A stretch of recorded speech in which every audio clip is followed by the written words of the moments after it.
Hello guys, आज हम Indian constitution का नेक्स्ट टॉपिक सुप्रीम कोर्ट या सर्वोच्च न्यायालय या उच्चतम न्यायालय, इसके विषय पर चर्चा करेंगे। Let's learn. देखिए, जैसे कि सुप्रीम कोर्ट ये केंद्र सरकार का विषय है, इसीलिए इसका प्रावधान संविधान के भाग 5 में किया गया है। भाग 5 में आर्टिकल 124 टू 147 124 से लेकर 147 तक के अनुच्छेद में इसका प्रावधान किया गया है। सुप्रीम कोर्ट या इसको हम उच्चतम न्यायालय या इसे ही सर्वोच्च न्यायालय भी कहते हैं। आइए जानते हैं इसके बारे में। सबसे पहले अनुच्छेद 124 में सर्वोच्च न्यायालय के गठन का प्रावधान किया गया है। ठीक है, अनुच्छेद 124 में सर्वोच्च न्यायालय के गठन का प्रावधान किया गया है। आर्टिकल 124 सर्वोच्च न्यायालय का गठन। ठीक, आर्टिकल 124 में सर्वोच्च न्यायालय का गठन, सबसे मेन आर्टिकल यही है। सुप्रीम कोर्ट के विषय में सबसे मेन आर्टिकल 124। आइए देखते हैं इसके अंदर क्या क्या है। न्यायाधीशों का कार्यकाल, न्यायाधीशों का कार्यकाल। चलिए सबसे पहले देख लेते हैं जो सर्वोच्च न्यायालय है, तब इसको देखते हैं। सर्वोच्च न्यायालय का गठन जब हमारा संविधान बनकर तैयार हुआ, मतलब बिना किसी संशोधन के, अर्थात मूल संविधान में जो सर्वोच्च न्यायालय थे, इसमें जो न्यायाधीश थे, न्यायाधीशों की संख्या कितनी थी? टोटल 8 थी। टोटल 8 न्यायाधीशों की संख्या मूल संविधान में, हम लिख भी देते हैं, मूल संविधान में, मतलब बिना किसी संशोधन के संविधान, मूल संविधान में न्यायाधीशों की संख्या 8 थी। 7 + 1 7 थे अन्य न्यायाधीश और एक थे मुख्य न्यायाधीश, जिसे हम कहते हैं CJI, chief justice of India. Chief justice of India मतलब भारत के मुख्य न्यायाधीश। ठीक है, एक थे मुख्य न्यायाधीश, 7 थे अन्य न्यायाधीश मूल संविधान में। लेकिन क्या हुआ, संसद के पास ये अधिकार है कि वो कानून बना सकती है ना। संसद कानून बना सकती है, तो समय समय पर न्यायाधीशों की संख्या में वृद्धि करने का भी अधिकार संसद के पास है। ठीक है, तो इस तरह जो मतलब समय समय पर वृद्धि किया गया। तो इस समय प्रेजेंट टाइम की अगर हम बात करें, तो वर्तमान समय में मूल संविधान में तो 8 न्यायाधीश थे, 7 अन्य और एक मुख्य। लेकिन अगर हम प्रेजेंट टाइम की बात करें, तो प्रेजेंट टाइम में न्यायाधीशों की संख्या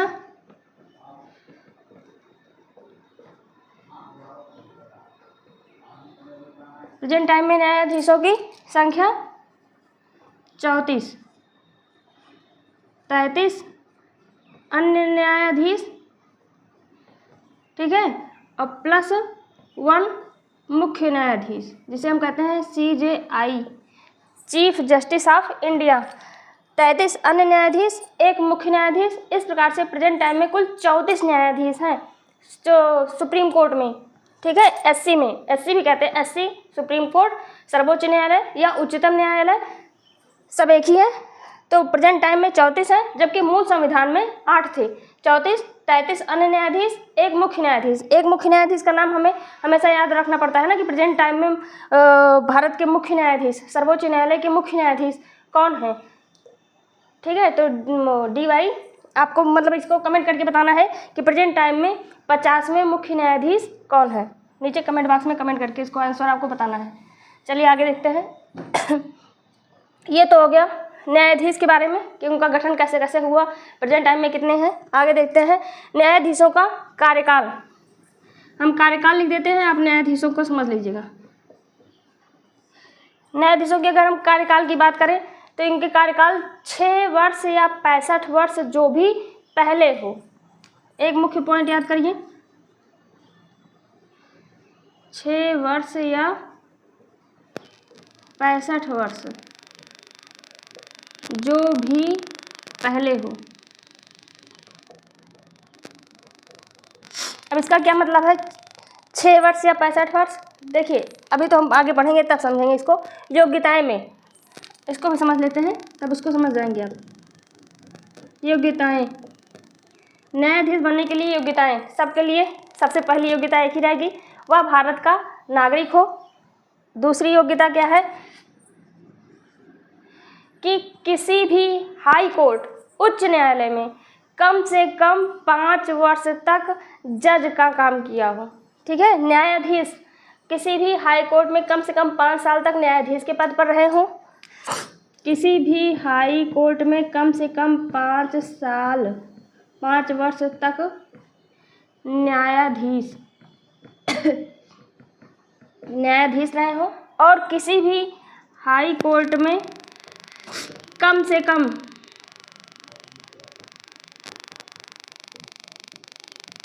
10 साल अधिवक्ता रह चुके हों। ठीक है, कम से कम 10 साल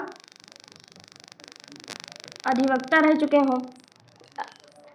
यहाँ तक शायद आपको समझ में आया होगा। ये कुछ इम्पोर्टेंट है जो इनकी योग्यताएं में है सुप्रीम कोर्ट का न्यायाधीश बनने के लिए। तो वह भारत का नागरिक हो, किसी भी हाई कोर्ट में, उच्च न्यायालय में कम से कम 5 वर्ष तक न्यायाधीश रह चुके हों, कम से कम 10 साल तक अधिवक्ता रह चुके हों। अब जब इतना करते करते इतना ट्रेनिंग लेते लेते इनकी उम्र बहुत ज़्यादा हो जाती है।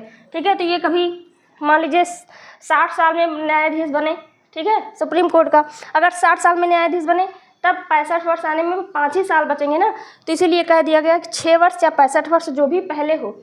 और वैसे तो इनका कार्यकाल राष्ट्रपति के प्रसाद पर्यंत भी होता है। ठीक है, मतलब राष्ट्रपति की इच्छा अनुसार, राष्ट्रपति के प्रसाद पर्यंत मतलब होता है राष्ट्रपति की इच्छा अनुसार। चलिए आगे देखते हैं। वैसे ऐसे ही नहीं हटा सकते हैं इनको, लेकिन महाभियोग की प्रक्रिया लगाकर इनको हटाया जा सकता है। आगे उसको भी हम समझेंगे कैसे कैसे क्या क्या होता है। बस आप लोग कार्यकाल में इतना ही याद रखिएगा कि 65 वर्ष अधिकतम, यहाँ पे 65 साल से ज़्यादा उम्र तक अपनी योग्यताएं भी हो गया। न्यायाधीशों की नियुक्ति देख लेते हैं।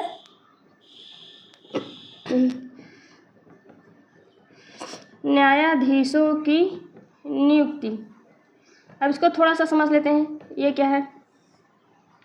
जो न्यायाधीशों की नियुक्ति होता है वो राष्ट्रपति करते हैं। ठीक है, तो पहले जैसे 1950 में हमारा संविधान लागू हुआ था, तो 1950 में संविधान लागू हुआ था, तो 1950 से हम कह सकते हैं 1950 से 1993 तक, ठीक है, मंत्रिपरिषद की सलाह से राष्ट्रपति द्वारा न्यायाधीशों की नियुक्ति की जाती थी। देख लेते हैं।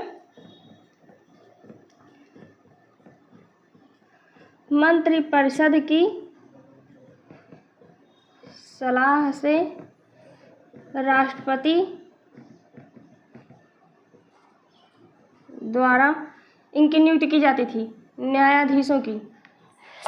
मतलब कि वो सूची निकालते थे, वो मतलब उसके बाद उनकी न्यायाधीशों की नियुक्ति की जाती थी। लेकिन अभी क्या है, 1993 से हम मान के चले अब तक, 1993 से अब तक कैसे होता है? कॉलेजियम सिस्टम द्वारा, कॉलेजियम की सलाह पर राष्ट्रपति द्वारा।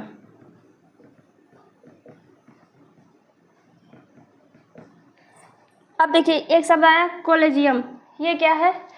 तो ये कॉलेजियम में 5 न्यायाधीश होंगे, 5 न्यायाधीश, 4 + 1 न्यायाधीश। ठीक है, यही मतलब तय करेंगे कि किनको न्यायाधीश बनाया जाए, मतलब ऐसे किन व्यक्तियों को न्यायाधीश बनाया जाए। तब ये जो है, जो कॉलेजियम सिस्टम में जो न्यायाधीश होंगे, 5 न्यायाधीशों की बेंच होगी, ये जब डिसाइड करेंगे तो ये सूची जो है मंत्रिपरिषद को देंगे, तो मंत्रिपरिषद उसको देखेगी, उसके बाद वो राष्ट्रपति को बताएगी, तो फिर राष्ट्रपति जो है उसको, ऐसे व्यक्ति को क्या करेंगे, न्यायाधीश के पद पर नियुक्त करेंगे। ठीक है, एक शब्द आता है नियुक्त, एक शब्द आता है निर्वाचन। नियुक्त मतलब डायरेक्ट नियुक्त कर देना, और निर्वाचन मतलब चुना जाना, उनको वोट के माध्यम से, मतदान के माध्यम से। ठीक है, तो ये होता है कि अगर हम वैसे ही एक लाइन में देखें तो न्यायाधीशों की नियुक्ति कौन करते हैं? तो राष्ट्रपति द्वारा न्यायाधीशों की नियुक्ति की जाती है। हम तो ये थोड़ा सा डिटेल में बता दिए हैं समझने के लिए। आगे देखते हैं न्यायाधीशों को हटाने की प्रक्रिया। ठीक है,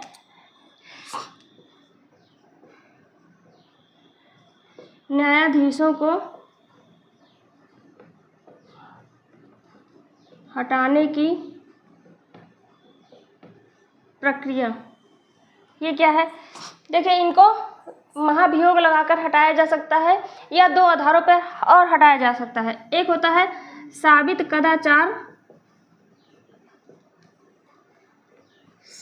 कदाचार और एक होता है अक्षमता। लेकिन इनकी योग्यता से ही स्पष्ट हो जाता है कि ये इतने क्वालिफाइड होते हैं कि इनके अंदर ये वाला सिस्टम आएगा नहीं, इनकैपेसिटी या क्षमता वाला। फिर भी यहाँ पे दिया गया है ऐसे कि साबित कदाचार या अक्षमता, मिसबिहेवियर या इनकैपेसिटी, इन दोनों आधारों पर अगर ये सिद्ध हो जाता है तो महाभियोग की प्रक्रिया लगाकर इनको इनके पद से इनके समय के पहले ही हटाया जा सकता है। ठीक है, महाभियोग एक शब्द आया है, ये राष्ट्रपति पर भी लगाया जाता राष्ट्रपति पर भी महाभियोग की प्रक्रिया लगाकर उनको उनके पद से पहले हटाया जा सकता है, उनके कार्यकाल से पहले। लेकिन क्या है महाभियोग? चलिए आइए जान लेते हैं। यहाँ पे देखिए, संसद के 2 सदन होते हैं, लोकसभा और राज्यसभा। लोकसभा में हमने आपको बताया है, लोकसभा में सीटों की संख्या ज़्यादा होती है राज्यसभा की अपेक्षा, और राज्यसभा में सीटों की संख्या कम होती है। तो यहीं से हम एक ट्रिक से समझ सकते हैं, लोकसभा में कम से कम 100 सदस्यों द्वारा इन पर महाभियोग की प्रक्रिया लगाने के लिए प्रस्ताव पारित हो जाना चाहिए, और राज्यसभा में कम से कम 50 सदस्यों द्वारा। ठीक है, जब लोकसभा में पारित हो जाएगा तो राज्यसभा में आएगा, या राज्यसभा में पारित हो जाएगा तो वह लोकसभा में आएगा। किसी भी सदन में इन पर महाभियोग लगाकर इनको पद से हटाया जा सकता है और दोनों सदनों द्वारा पारित हो जाना चाहिए। फिलहाल ऐसा अभी तक कभी हुआ नहीं है, 2 बार ऐसा कंडीशन हुआ था। कब देख लेते हैं, लिखे हैं कि नहीं इसको। न्यायाधीशों को हटाने की प्रक्रिया, हाँ ये देखिए, 2 बार ऐसे कंडीशन अभी तक हो चुका है। एक वी रामास्वामी, एक मुख्य न्यायाधीश थे वी रामास्वामी, वो लोकसभा उनका जो है उन पर महाभियोग लगाकर उनको उनके कार्यकाल के पहले ही पद से हटाने के लिए लोकसभा में प्रस्ताव आया था, लेकिन लोकसभा में पारित नहीं हो सका तो वहीं पे रद्द हो गया।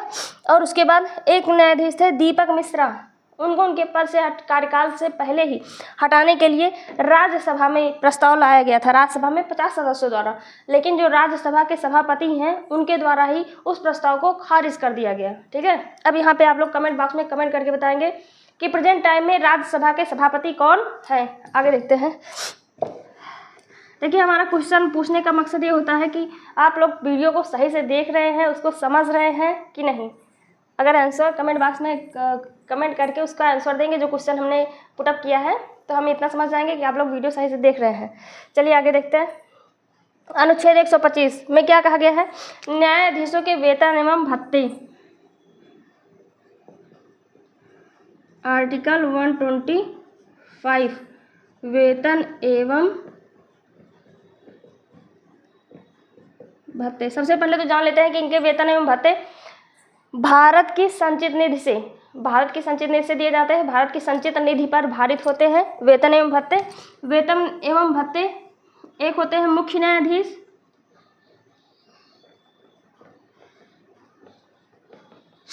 और अन्य न्यायाधीश, 33 अन्य न्यायाधीश। ठीक है, 1 और 33 और टोटल हो गए 34। तो जो एक न्यायाधीश को होते हैं इनका होता है वेतन कितना? 2,80,000।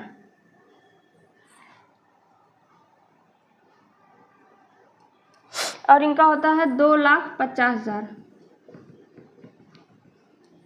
ठीक, जो मुख्य न्यायाधीश होते हैं, सुप्रीम कोर्ट के मुख्य न्यायाधीश, उनका वेतन अन्य न्यायाधीशों की अपेक्षा 30,000 ज़्यादा होता है। चलिए आगे देख लेते हैं। आर्टिकल 125 हो गया। आर्टिकल 126 कार्यकारी मुख्य न्यायाधीश की नियुक्ति।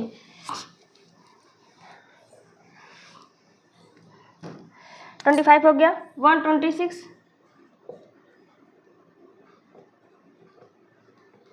कार्यकारी न्यायाधीश की नियुक्ति। ये क्या है? 126 के तहत जो राष्ट्रपति होते हैं ऐसे व्यक्ति को मतलब ऐसे न्यायाधीश नियुक्त कर सकते हैं जब मतलब सुप्रीम कोर्ट के मुख्य न्यायाधीश किसी कारणवश उपस्थित ना हो तो राष्ट्रपति कार्यकारी न्यायाधीश को नियुक्त कर सकते हैं 126 के तहत। ठीक है, जब सुप्रीम कोर्ट के मुख्य न्यायाधीश उपस्थित ना हो तब राष्ट्रपति कार्यकारी न्यायाधीशों की नियुक्ति कर सकते हैं अनुच्छेद 126 के तहत। 127 क्या कहता है? 127 तदर्थ न्यायाधीश।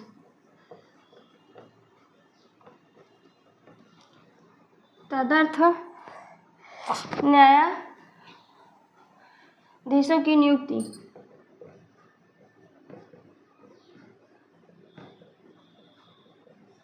या कहते हैं एडहॉक जजेस। ये क्या है? तदर्थ न्यायाधीशों की नियुक्ति मतलब राष्ट्रपति ऐसे न्यायाधीशों की नियुक्ति करते हैं कि जब उनको लगे कि गणपूर्ति नहीं हो रही है, मतलब जितने न्यायाधीशों की बैठक होनी है, अगर जब नया सत्र की स्टार्टिंग होती है तो न्यायाधीशों की बैठक में अगर गणपूर्ति नहीं हो रही है तो राष्ट्रपति किसी भी उच्च न्यायालय के ऐसे न्यायाधीश को नियुक्त कर सकते हैं जो सुप्रीम कोर्ट में न्यायाधीश बनने के योग्य हो। जैसे मान लीजिए उत्तर प्रदेश के उच्च न्यायालय के न्यायाधीश को तदर्थ न्यायाधीश में नियुक्त करना हो, मतलब सुप्रीम कोर्ट के न्यायाधीश नियुक्त करना हो कुछ समय के लिए, जब सुप्रीम कोर्ट की गणपूर्ति पूरी ना हो, ठीक है, वहाँ का कोरम पूरा ना हो, तो वहाँ के उच्च न्यायालय के मुख्य न्यायाधीश से परमिशन लेकर मतलब पूछकर वहाँ के उच्च न्यायालय के न्यायाधीशों को राष्ट्रपति सुप्रीम कोर्ट के न्यायाधीश के रूप में नियुक्त कर सकते हैं। यही है तदर्थ न्यायाधीशों की नियुक्ति 127। और 126 में कार्यकारी न्यायाधीशों की नियुक्ति। इसका मतलब इसमें क्या है, थोड़ा सा डिफरेंस है, समझ लीजिए फिर से। ये है हाई कोर्ट से आएंगे। तदर्थ न्यायाधीशों की नियुक्ति में हाई कोर्ट से मतलब किसी भी उच्च न्यायालय के न्यायाधीश को राष्ट्रपति इसमें नियुक्त कर सकते हैं सुप्रीम कोर्ट में, ठीक है, वहाँ के मुख्य न्यायाधीश से पूछकर। और इसमें यहीं के सुप्रीम कोर्ट के ही 33 न्यायाधीशों में से किसी एक को कार्यकारी न्यायाधीश नियुक्त कर सकते हैं जो कि कार्यवाहक का कार्य करें। समझ में आ गया? बस यही थोड़ा सा डिफरेंस है। एक और है यहाँ पे, समझ लेते हैं उसको भी। ये 128 सेवानिवृत्त न्यायाधीश। सेवानिवृत्त न्यायाधीश 128 में सेवानिवृत्त न्यायाधीश ये क्या है? इसमें है राष्ट्रपति ऐसे न्यायाधीशों को भी जो सेवानिवृत्त मतलब कि जो अपने पद से हट चुके हैं, मतलब जिनका कार्यकाल पूरा हो चुका है, उन्हें भी न्यायाधीश के पद पर नियुक्त कर सकते हैं 128 के तहत, जब उन्हें लगे कि कोरम या गणपूर्ति पूरी नहीं हो रही है, ऐसी कंडीशन में। ठीक है, ये तीनों में बहुत थोड़ा थोड़ा डिफरेंस है। फिर से एक बार समझ लेते हैं। कार्यकारी न्यायाधीश सुप्रीम कोर्ट के 33 अन्य जजों में से ही एक को राष्ट्रपति नियुक्त करेगा। तदर्थ न्यायाधीश मतलब उच्च न्यायालय के किसी भी उच्च न्यायालय के न्यायाधीशों को सुप्रीम कोर्ट के न्यायाधीश के रूप में नियुक्त करना।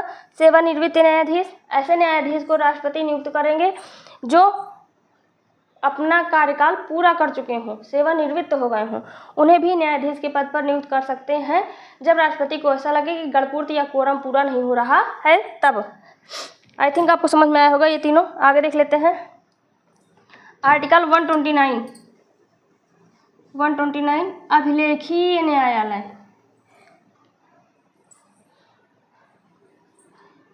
चलिए इसको हम बाद में समझते हैं, पहले इतना समझ लेते हैं। आई थिंक इतना समझ में आया होगा। अब देख लेते हैं सुप्रीम कोर्ट की शक्तियाँ एवं क्षेत्राधिकार।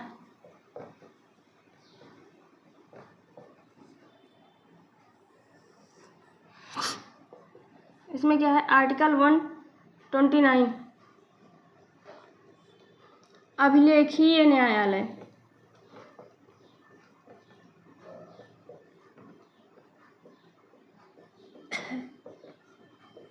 अभिलेखीय न्यायालय मतलब जब सुप्रीम कोर्ट को ऐसा लगे कि किसी ने उसकी अवमानना की है या उसके द्वारा दिए गए आज्ञा को ना माना है या उसके द्वारा दिए गए आज्ञा का उल्लंघन किया गया है, तब वह उसके लिए दंड दे सकता है या दंड देने का अधिकार होता है। यही है अभिलेखीय न्यायालय। ठीक है, आई थिंक समझ में आया होगा। या उसके द्वारा दिए गए आज्ञा की अवमानना हो तब सुप्रीम कोर्ट के पास उसे दंड देने का अधिकार है। यह है अभिलेखीय न्यायालय। आगे देखते हैं आर्टिकल 1 इम्पॉर्टेंट आर्टिकल ये हैं 131। इसमें क्या है, 131 में है कि जैसे मान लीजिए स्टेट राज्य और राज्य के बीच में कोई निर्णय, राज्य और राज्य के बीच में किसी निर्णय का किसी राज्य और राज्य के बीच में किसी विवाद का निपटारा करना हो तो वो उस विवाद का निपटारा सुप्रीम कोर्ट में किया जाएगा। ठीक है, और सेंटर मतलब केंद्र और राज्यों के बीच भी विवादों का निपटारा, केंद्र और राज्यों के बीच में भी विवादों का निपटारा कहाँ पर किया जाएगा, इसकी सुनवाई भी सुप्रीम कोर्ट में की जाएगी।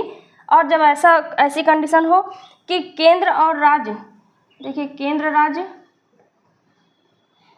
और राज्य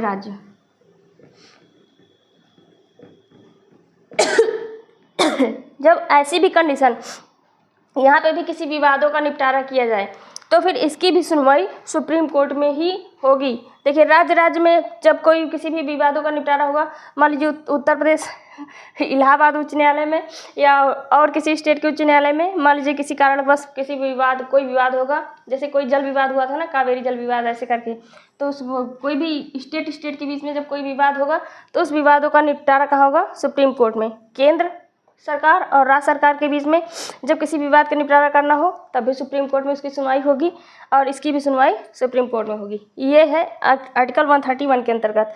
आर्टिकल 132 कहता है कि आर्टिकल 132 इसमें क्या है, अपीलीय क्षेत्राधिकार। अपीलीय क्षेत्राधिकार देखिए दोस्तों, हम आप लोगों को सजेस्ट करेंगे कि जैसे हम पढ़ा रहे हैं ना, तो जब हम समझा दें तो आप एक नोट्स ले लीजिए और उसके बाद जब हम समझाएं तो उस चीज़ को आप अपने शब्दों में नोट्स में लिखिए, आपको ऑटोमेटिकली बहुत अच्छे से समझ में आएगा और याद भी हो जाएगा। देखिए अपीलीय क्षेत्राधिकार, इसका मतलब क्या होता है कि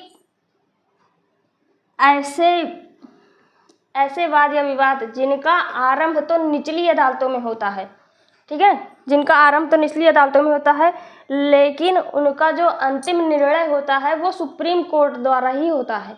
जैसे जिनका आरंभ, जैसे मान लीजिए कोई भी ऐसा विवाद जिनका आरंभ तो हाई कोर्ट में हो लेकिन उनका अंतिम निर्णय सुप्रीम कोर्ट द्वारा दिया जाए तो वही फिर माना जाए। यह है अपीलीय क्षेत्राधिकार।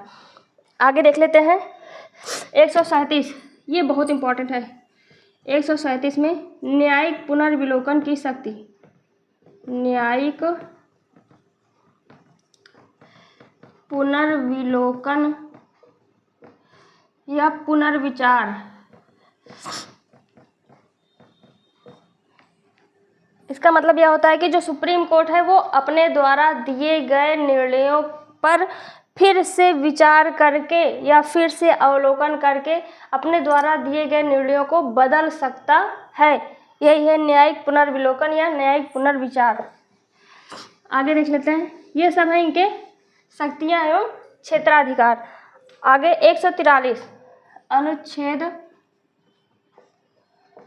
143, इसके अंतर्गत जो सुप्रीम कोर्ट है वो राष्ट्रपति को कानूनी सलाह या परामर्श दे सकते हैं।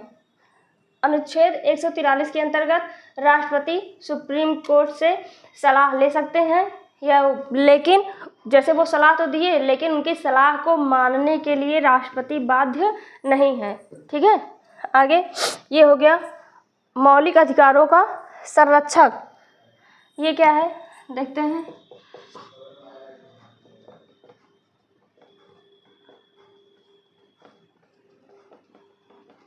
मौलिक अधिकारों का जब हमने आपको फंडामेंटल राइट वाला वीडियो अपलोड किया है ना, उसको एक बार देख लीजिएगा। उसमें है आर्टिकल 32,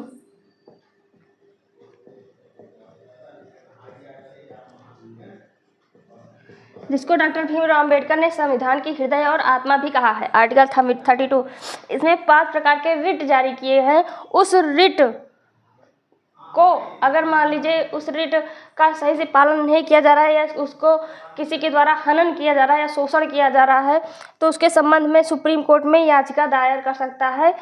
कब?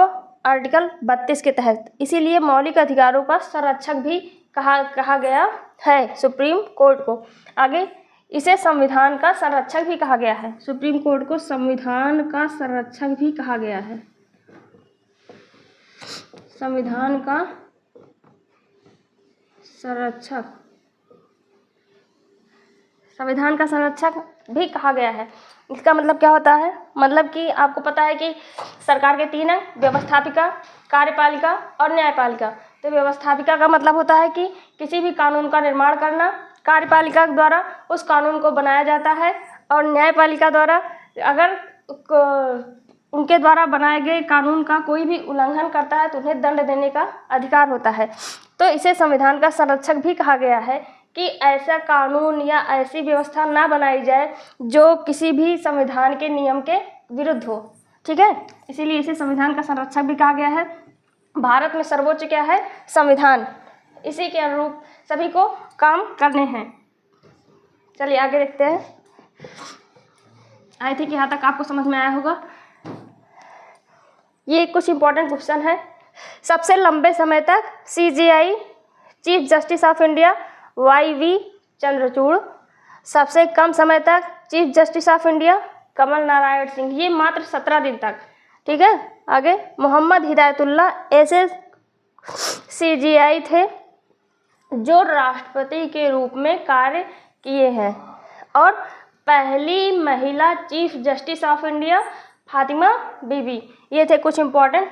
अब आप लोगों को नीचे कमेंट बॉक्स में कमेंट करके बताना है कि